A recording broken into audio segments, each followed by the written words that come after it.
आपके साथ मैं पूजा सचदेवा। शुरुआत करते हैं बड़ी खबर के साथ। साल में 3 बार अगर खराब प्रदर्शन हुआ तो हटेंगे अफसर। सीएम हर जिले में विकास कार्यों की प्रगति पर खुद मॉनिटरिंग करेंगे। सीएम योगी ने प्रोजेक्ट मैनेजमेंट यूनिट का गठन किया है। मुख्यमंत्री कमांड एंड कंट्रोल सेंटर में भी व्यापक बदलाव हुआ है। 3 खराब परफॉर्मेंस सामने आई तो निलंबन करके दंडनीय कार्रवाई होगी। तो देखिए, एक बड़ा फैसला लिया गया है कि अगर 3 बार खराब परफॉर्मेंस होती है तो फिर निलंबन की कार्रवाई होगी, हटा दिए जाएंगे अफसर और हर जिले की मॉनिटरिंग मुख्यमंत्री खुद करेंगे। सीएम योगी ने प्रोजेक्ट मैनेजमेंट यूनिट का गठन भी कर दिया है और कमांड एंड कंट्रोल सेंटर में भी व्यापक बदलाव देखने को मिला है। 3 बार खराब परफॉर्मेंस अगर सामने आती है तो निलंबन किया जाएगा और दंडनीय कार्रवाई होगी। तो मुख्यमंत्री की तरफ से ये बड़ा डिसीजन लिया गया है कि अगर खराब प्रदर्शन हुआ तो अफसरों को हटा दिया जाएगा। सख्ती बरतते हुए मुख्यमंत्री नजर आ रहे हैं। साल में 3 बार अगर हुआ खराब प्रदर्शन तो फिर अफसरों को हटा दिया जाएगा, यानी कि पूर्ण तरीके से सभी योजनाओं को सुचारू रूप से चलाया जाए, जनहित में काम हो, किसी तरीके की कोई कोताही न बरती जाए।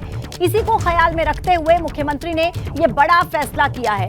और चलिए अब आपको बताते हैं इस बड़े फैसले की मुख्य बातें, क्या क्या इसमें अहम रहेगा।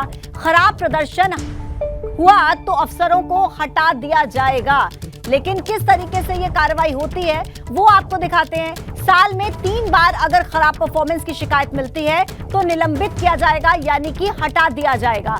अफसरों को लेकर मुख्यमंत्री सख्त हैं। अफसरों ने साल में 3 बार खराब प्रदर्शन किया तो एक्शन होगा। 3 बार खराब प्रदर्शन पर अफसर होगा निलंबित। प्रमुख सचिव, सचिव कमिश्नर दायरे में आएंगे। जिलाधिकारी, सीडीओ और दूसरे अफसर भी इसी के दायरे में आएंगे। तो देखिए, एक बार फिर से आपको बता देते हैं कि किस तरीके से कार्रवाई होगी। सीएम योगी खराब प्रदर्शन करने वाले अफसरों को लेकर पूरी तरह से सख्त हैं। अफसरों ने अगर साल में 3 बार खराब प्रदर्शन किया तो फिर उनके खिलाफ एक्शन लिया जाएगा। 3 बार खराब प्रदर्शन करने पर निलंबित की कार्रवाई होगी, निलंबन किया जाएगा। प्रमुख सचिव, सचिव कमिश्नर इसके दायरे में आते हैं। इसी के साथ ही देखिए, जिलाधिकारी, सीडीओ और जो दूसरे अफसर होंगे वो भी इसी के दायरे में आएंगे। प्रमुख सचिव, सचिव कमिश्नर इस दायरे में आते हैं। इसके अलावा जिलाधिकारी, सीडीओ और दूसरे अफसर भी इसी दायरे में आएंगे, उन्हें भी हटाया जा सकता है। सीएम योगी हर महीने विकास कार्यों की प्रगति पर खुद मॉनिटरिंग करेंगे, खुद नजर रखेंगे। मुख्यमंत्री कमांड एंड कंट्रोल सेंटर में व्यापक बदलाव किया गया। 75 जिलों पर एक साथ में नजर रखने के लिए एक व्यापक बदलाव किया गया, यानी कि जो सभी जिले हैं यूपी के, उन पर एक साथ में नजर रखी जाए। इसको लेकर एक बड़ा बदलाव देखिए। कमांड एंड कंट्रोल रूम में प्रोजेक्ट मैनेजमेंट यूनिट बनेगी। हर जिले के अधिकारियों की हर महीने रैंकिंग होगी। रैंकिंग के बाद मुख्यमंत्री कार्यालय से जिलों की चिट्ठी भेजी जाएगी। बताया जाएगा कि क्या है उनकी रिपोर्ट। निगरानी के लिए मंडल आयुक्त और डीएम को अधिकार दिया जाएगा। हर महीने योजनाओं की समीक्षा होगी, सत्यापन होगा। मुख्य सचिव दुर्गा शंकर मिश्रा की तरफ से दिशा निर्देश जारी किए गए हैं।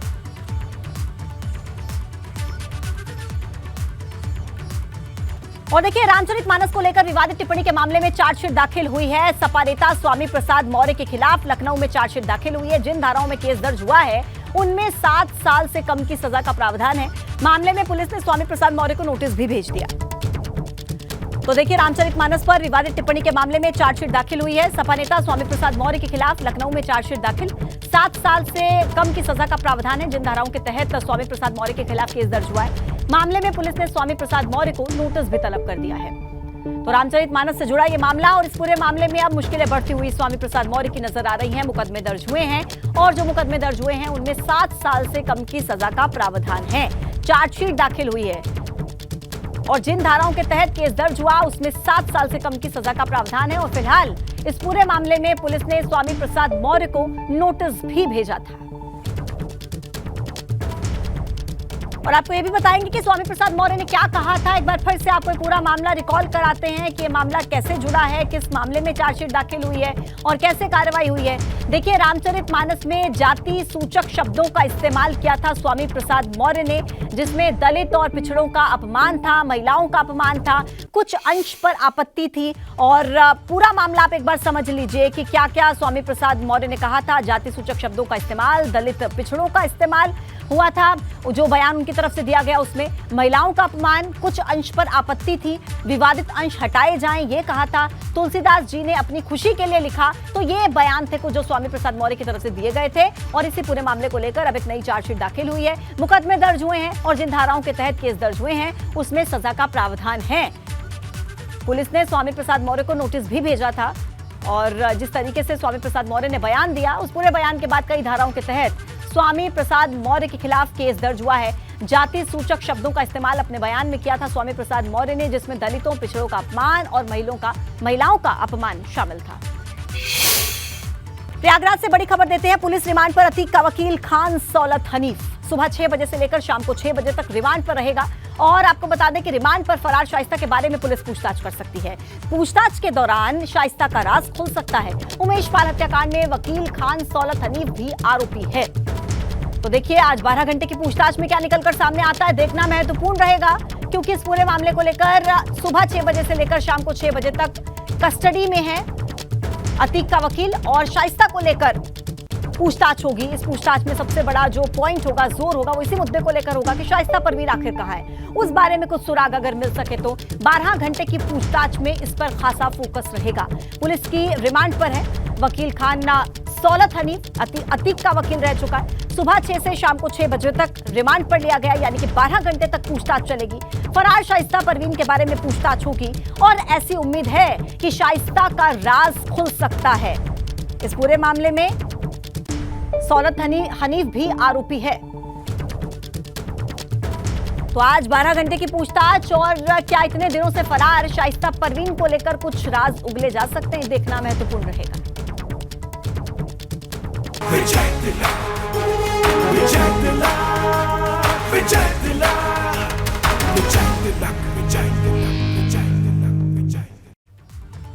और चलिए बात करते हैं दूसरे दलों में भाजपा के सेंधमारी की, जो लगातार जारी है। आज भी इसी कड़ी में कई अन्य दलों के नेता भाजपा में शामिल होंगे। जहां दूसरे दल के कई नेता आज भाजपा में शामिल होंगे। बसपा के मंडल कोऑर्डिनेटर रहे गौतम भाटी भाजपा ज्वाइन करेंगे। यूपी भाजपा अध्यक्ष भूपेंद्र चौधरी पार्टी में शामिल कराएंगे। पार्टी ऑफिस में कुछ ही देर में सदस्यता ग्रहण करेंगे सभी नेता। तो देखिए लगातार जारी है पार्टी अपनी पार्टी छोड़ करके बीजेपी में आने का सिलसिला। और दूसरे दल के कई नेता ऐसे जो आज भाजपा में शामिल होने वाले हैं। बसपा के मंडल कोऑर्डिनेटर का नाम है जो रह चुके हैं मंडल कोऑर्डिनेटर गौतम भाटी, वो आज भाजपा ज्वाइन करेंगे और यूपी भाजपा अध्यक्ष भूपेंद्र चौधरी पार्टी में शामिल कराएंगे। तो देखिए बड़ी खबर इस वक्त क्या आप तक पहुंचा रहे हैं। और बीते कल भी आपने देखा था बीएसपी के जो अध्यक्ष रह चुके थे, प्रदेश अध्यक्ष की कमान संभाल चुके थे, उन्होंने भी भाजपा ज्वाइन की थी। और आज भी देखिए एक बड़ी खबर है, बड़ी सेंधमारी की तैयारी में भारतीय जनता पार्टी, कई नेता भाजपा का दामन थामेंगे। पार्टी ऑफिस में कुछ ही देर में सदस्यता ग्रहण करेंगे सभी नेता। ये तस्वीरें आप देख रहे हैं, ये जहां पर ये पार्टी ज्वाइन कराई जाएगी और प्रदेश अध्यक्ष भूपेंद्र चौधरी पहुंचेंगे, ये उसी जगह की तस्वीर हम आपको दिखा रहे हैं। यहीं पर कार्यक्रम रहेगा जिसमें जो दूसरे दल के नेता हैं जो भारतीय जनता पार्टी ज्वाइन करने वाले हैं, उन्हें पार्टी यहां पर ज्वाइन कराई जाएगी और भूपेंद्र चौधरी प्रदेश अध्यक्ष मौजूद रहेंगे। चलिए आगे बढ़ते हैं और एक बड़ी खबर आपको और देते हैं, जहां दूसरे चरण के रण में सीएम योगी आदित्यनाथ ने पूरी ताकत झोंक दी है। सीएम योगी 4 जिलों में जनसभा करेंगे। 4 जिलों में जनसभा मुख्यमंत्री की, जिनमें संत कबीरनगर, आजमगढ़, मऊ और बलिया शामिल है। यहां पर रैली होगी। सुबह 11:05 पर संत कबीरनगर के खलीलाबाद में जनसभा होगी। दोपहर को 12:30 बजे आजमगढ़ के एसकेपी इंटर कॉलेज मैदान में रैली होगी। दोपहर को 1:45 पर मऊ और 3:10 पर बलिया में रैली करेंगे। 4 जिलों को आज मुख्यमंत्री कवर करेंगे। दूसरे चरण के प्रचार में जुट गए हैं मुख्यमंत्री। 4 जिले इसमें रहेंगे, संत कबीरनगर, आजमगढ़, मऊ और बलिया। देखिए सुबह 11:05 पर सबसे पहली रैली संत कबीरनगर में होगी, खलीलाबाद में। दोपहर को 12:30 बजे आजमगढ़ के एसकेपी इंटर कॉलेज मैदान में रैली होगी। दोपहर को 1:45 पर मऊ में रैली होगी। 3:10 पर मुख्यमंत्री बलिया में रैली को संबोधित करेंगे। तो ताबड़तोड़ प्रचार का दौर जारी है। दूसरे चरण के प्रचार का दौर अब चालू हो चुका है। आज ही से मुख्यमंत्री दूसरे चरण के प्रचार को शुरुआत कर रहे हैं और 4 जिले रहेंगे जिन पर आज ही के दिन मुख्यमंत्री पहुंचेंगे, जहां पर और कवर करेंगे, जनसभा को संबोधित करेंगे। तो दूसरा जो चरण है उसको लेकर के क्या धुआंधार प्रचार होगा, उसकी पूरी डिटेल्स आपको बताते हैं। दूसरे चरण के चुनाव प्रसार ने अब रफ्तार पकड़ ली है। संत कबीरनगर, मऊ और बलिया में मुख्यमंत्री की रैलियां हैं। आजमगढ़ में भी सीएम योगी की जनसभा है। सीएम योगी ने पहले चरण में 16 जिलों में प्रचार किया था और दूसरे चरण के लिए अब 9 मई शाम को 6 बजे तक ही चुनाव प्रचार का वक्त है। यूपी का निकाय चुनाव 2024 के लिए सेमीफाइनल माना जा रहा है और यही वजह है कि मुख्यमंत्री ताबड़तोड़ रैलियां कर रहे हैं। बीते कल आपने देखा कि मुख्यमंत्री प्रयागराज पहुंचे थे जब पहले चरण के चुनाव प्रचार का अंतिम दिन था, झांसी गए उसके बाद, और आज जब दूसरे चरण के चुनाव प्रचार की शुरुआत कर रहे हैं मुख्यमंत्री, तो 4 जिले ऐसे हैं जिन्हें मुख्यमंत्री कवर करने वाले हैं। संत कबीरनगर, मऊ, बलिया और आजमगढ़ में मुख्यमंत्री योगी आदित्यनाथ की रैली होगी, जनसभा होगी। तो देखिए, मुख्यमंत्री योगी आदित्यनाथ जनसभा को संबोधित करेंगे। दूसरे चरण के प्रचार का वक्त और मुख्यमंत्री स्टार कैंपेनर खुद उतरेंगे मैदान में और 4 शहर में आज जाकर जनता से वोट की अपील करते नजर आएंगे। 4 जिलों को सबसे पहले दूसरे चरण में कवर करने की तैयारी। मुख्यमंत्री योगी आदित्यनाथ वहां पर पहुंचेंगे, ताबड़तोड़ प्रचार की शुरुआत कर रहे हैं दूसरे चरण को लेकर। पहले चरण का प्रचार बीते कल ही खत्म हुआ है और देखिए, बैक टू बैक मुख्यमंत्री रैलियां कर रहे हैं, जनसभा को संबोधित कर रहे हैं। और अब आपको ये बता देते हैं, संत कबीर नगर जहां पर मुख्यमंत्री की रैली होगी, वहां पर कौन कौन से प्रत्याशी हैं, कौन कौन चुनावी मैदान में हैं, इसकी पूरी जानकारी हम आपको देंगे। और मुख्यमंत्री संत कबीर नगर में ही सबसे पहले पहुंचेंगे। 11:05 पर खलीलाबाद में मुख्यमंत्री की रैली होगी। सबसे पहले दूसरे चरण के प्रचार की शुरुआत वहीं से हो रही है। 11:05 पर खलीलाबाद पहुंचकर मुख्यमंत्री संबोधित करने वाले हैं। 4 जिलों को कवर करना है। मऊ में भी पहुंचेंगे मुख्यमंत्री और आजमगढ़ में भी पहुंचेंगे मुख्यमंत्री। बलिया में भी जाएंगे, वहां पर भी जनसभा को संबोधित करेंगे। 4 जिलों को आज ही के दिन में मुख्यमंत्री ने कवर करना है, जनता के सामने अपनी बात रखनी है, वोट की अपील करनी है। तो आज 11:05 से ये शुरुआत होगी चुनावी रण की, प्रचार की। और अब आपको यह बता देते हैं कि आज कन्नौज दौरे पर रहने वाले हैं सपा अध्यक्ष अखिलेश यादव। दरअसल कन्नौज में अखिलेश यादव चुनाव प्रचार करेंगे। सपा के प्रत्याशी के समर्थन में चुनाव प्रचार करते नजर आएंगे अखिलेश यादव। सड़क मार्ग से ही अखिलेश यादव कन्नौज पहुंचेंगे। तो एक तरफ मुख्यमंत्री की रैलियां, तो दूसरी तरफ सपा अध्यक्ष अखिलेश यादव भी कन्नौज पहुंचेंगे, वहां पर भी रैली को संबोधित करेंगे। सपा प्रत्याशी के पक्ष में चुनाव की वोट करने की अपील की जाएगी। कन्नौज में अखिलेश यादव चुनाव प्रचार करते नजर आएंगे। तो आज एक तरफ कन्नौज में होंगे अखिलेश यादव, तो दूसरी तरफ 4 जिलों को कवर करने वाले हैं मुख्यमंत्री योगी आदित्यनाथ। तो चुनाव प्रचार दूसरे चरण को लेकर ताबड़तोड़ चल रहा है। कोई भी दल नहीं चाहता कि अंतिम मौके पर जनता से रूबरू ना हुआ जाए। वो यही चाहते हैं कि किसी भी तरीके से कुछ छूटने ना पाए और जनता से सीधा कनेक्ट कर पाए। यही वजह है कि रैलियों का दौर चल रहा है, जनसभाएं हो रही हैं। अखिलेश यादव भी कन्नौज पहुंचने वाले हैं और कन्नौज में आज अखिलेश यादव का रोड शो होगा। कन्नौज दौरे पर सपा अध्यक्ष अखिलेश यादव और वहां पर करेंगे रोड शो।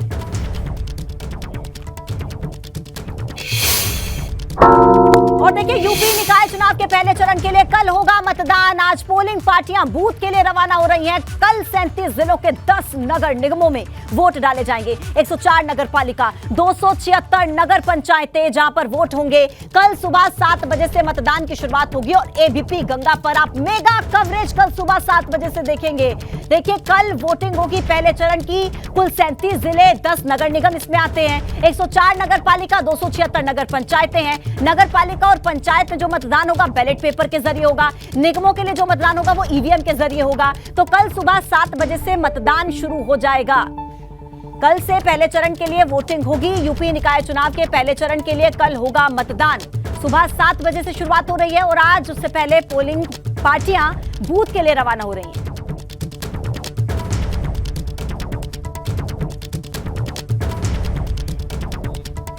तो 104 नगर पालिका, 276 नगर पंचायतें, 10 निगम का ये रण है। कल सुबह 7 बजे कैद होगी ईवीएम में और बैलेट पेपर के जरिए प्रत्याशियों की किस्मत, जनता किस पर लगाती है मुहर। 13 मई को आएंगे नतीजे। पहले चरण का जो मतदान है वो है 4 मई को, दूसरे चरण की वोटिंग है 11 मई को, नतीजे हैं 13 मई को। कल सुबह 7 बजे से मतदान की शुरुआत हो रही है और एबीपी गंगा आपको दिखाएगा मेगा कवरेज। आपको दिखाएंगे हम हर निगम की तस्वीर कि किस तरीके से वहां पर वोटिंग की प्रक्रिया चल रही है। लेकिन उससे पहले आज पोलिंग पार्टियां बूथों के लिए रवाना होंगी।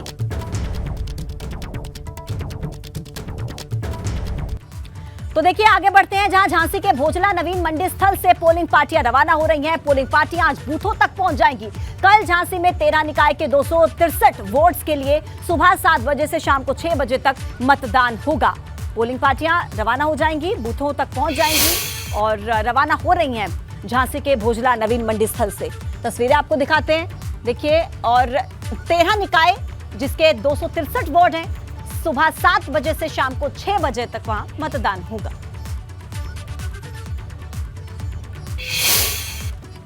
गुरुवार को निकाय चुनाव में 37 जिलों में मतदान होना है और झांसी के भोजला नवीन मंडी स्थल में हम मौजूद है, जहां से पोलिंग पार्टियां रवाना होना शुरू हो गई हैं। आपको दिखाएं, ये पोलिंग पार्टी हैं, हाथ में ईवीएम और चुनावी सामग्री लेकर के ये अपने बूथ की तरफ जा रहे हैं। भोजला नवीन मंडी स्थल से ऐसे ही पोलिंग पार्टीज को रवाना किया जा रहा है और उन पर बड़ी जिम्मेदारी है साफ और निष्पक्ष चुनाव को कराने के लिए। पार्षद के निर्वाचन हेतु मतदान प्रकोष्ठ वोटिंग कंपार्टमेंट है और ऐसे ही पोलिंग पार्टीज यहां से रवाना हो रही हैं। एक पोलिंग पार्टी में 5 लोग हैं और इन पर साफ और निष्पक्ष चुनाव की जिम्मेदारी होगी। महापौर चुनाव है। झांसी में अगर बात की जाए तो 13 निकाय के लिए 263 वार्डों में चुनाव होना है और 632 बूथ बनाए गए हैं और एक बूथ की जिम्मेदारी जो हम तस्वीरें दिखा रहे हैं इन पर है और चुनावी सामग्री लेकर के यहाँ से निकल रहे हैं। तमाम आज पूरे दिन भर यही तस्वीरें रहेंगी जैसे पोलिंग पार्टीज रवाना होंगी। सुरक्षा के तमाम इंतजाम किए गए हैं। सेक्टर्स में विभिन्न जोन में बांटा गया है और नगर पंचायत और नगर पालिका के भी चुनाव होने हैं। ऐसे में बैलेट पेपर्स को भी लेकर के यहाँ से पोलिंग पार्टीज निकलेंगी। 632 कुल बूथ बनाए गए हैं। ये तस्वीर हम आपको झांसी भोजला मंडी की दिखा रहे हैं, जहाँ पर लोग अपनी ड्यूटीज़ को लेने आ रहे हैं और तमाम लोग अब ईवीएम्स लेकर के यहाँ से जा रहे हैं। इन पर जिम्मेदारी है इलेक्शन कराने की। 37 जिलों में पहले चरण में निकाय का चुनाव होना है और उसमें झांसी नगर निगम के लिए भी चुनाव होना है। झांसी की अगर बात की जाए तो 13 निकाय हैं, 262 वार्डों में चुनाव होने हैं। हालांकि चिरगांव नगर पालिका अध्यक्ष के पद के लिए निर्विरोध निर्वाचन हो चुका है। वार्डों की अगर बात की जाए तो झांसी नगर निगम में 60 वार्ड है और 59 पर चुनाव होगा, क्योंकि 37 नंबर वार्ड पे एक ही प्रत्याशी के द्वारा नामांकन किया गया था। लेकिन आपको ये तस्वीरें दिखा रहे हैं भोजला झांसी के भोजला मंडी की, जहां पर पुलिस कंट्रोल रूम है, तमाम व्यवस्थाएं की गई हैं। जो चुनावी सामग्री है वो जो प्रतिनिधि हैं जो जिन पर जिम्मेदारी है साफ सुथरे इलेक्शन कराने की, वो यहाँ से अब रवाना होना शुरू हो चुकी हैं। चुनावी सामग्री उनको दिया गया है और बड़ी जिम्मेदारी उन पर है। मतदान कार्मिक यहाँ से रवाना शुरू हो चुके हैं होना। 3191 यानी 3191 मतदान कार्मिकों पर जिम्मेदारी झांसी के लिए है। 290 कार्मिकों को रिजर्व भी रखा गया है। इनमें नगर निगम में अगर चुनाव होना है तो ईवीएम के जरिए होगा, लेकिन अगर नगर पालिका परिषद और पंचायत के लिए चुनाव हो रहा है तो वहाँ बैलेट पेपर से होगा। तो बड़े एहतियात बरते जा रहे हैं। नगर जो झांसी भोजला मंडी है वहाँ पर आज पूरे दिन भर इसी तरीके से पोलिंग पार्टियाँ सुरक्षा के घेरे में बसों के जरिए बूथ तक पहुंचाई जाएंगी। झांसी से कैमरामैन पंकज निगम के साथ रतीश त्रिवेदी, एबीपी गंगा।